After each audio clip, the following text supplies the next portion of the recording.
শুধু কি মানুষ মানুষকে জ্বালায়, কারেন্টও কিন্তু সাথে মানুষের মতো জ্বালানো শুরু করেছে। এই 2টা দিন সকালে যে কি পরিমাণ জ্বালাচ্ছে, পুরা 3-4 ঘন্টা কিন্তু কারেন্ট থাকে না এই 2টা দিন। তো সকালেই হচ্ছে মানুষের যত ব্যস্ততা, মনে হয় কি সব ব্যস্ততার প্রথম ব্যস্ততা হচ্ছে সকালবেলা।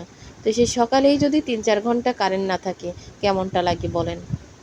তো এমনিতেই বড় ছেলের অ্যালার্জির কারণে কিন্তু অ্যালার্জি জাতীয় খাবার আপাতত স্টপ করে দিচ্ছি, একদম সাদামাটা খাবার রান্না করতেছি।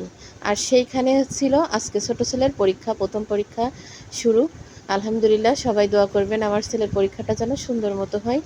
তো শুধু আমার ছেলের জন্য না, যেহেতু সবার ঘরের বাচ্চাদেরও কিন্তু কম বেশি আজকে থেকে পরীক্ষা শুরু হয়েছে, সবাই সবার বাচ্চার জন্য দোয়া করবেন। তো আমি আর কি রান্না করব, কারেন্ট নেই যেহেতু, মশলা বাটতে পারবো না, সেই জায়গায় কোনো কিছু চিন্তা করে উপায় যন্ত্র না পেয়ে কিন্তু শুটকি মাছ দিয়ে উস্তে দিয়ে আলু দিয়ে রান্না করতেছি। আলু ভাজি করলাম, আর হচ্ছে ডিম ভাজি করতে চাইলাম, কিন্তু ডিম ভাজি করতে দিল না, বললো ডিম ভাজি লাগবে না। বড় ছেলের এত বেশি অ্যালার্জির যন্ত্রণায় মানে চুলকাতে চুলকাতে কিন্তু ওর এখানে ইনফেকশন হয়ে গেছে।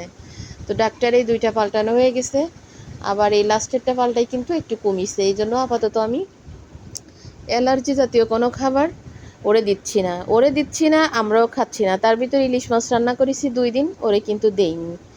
এখন কি করব বলেন। আর রান্না করে তো আমাদের খেতে হচ্ছে, আমরা 4-5 জন, আর ওর একার জন্য তো আলাদা কোনো কিছু রান্না করতে হচ্ছে।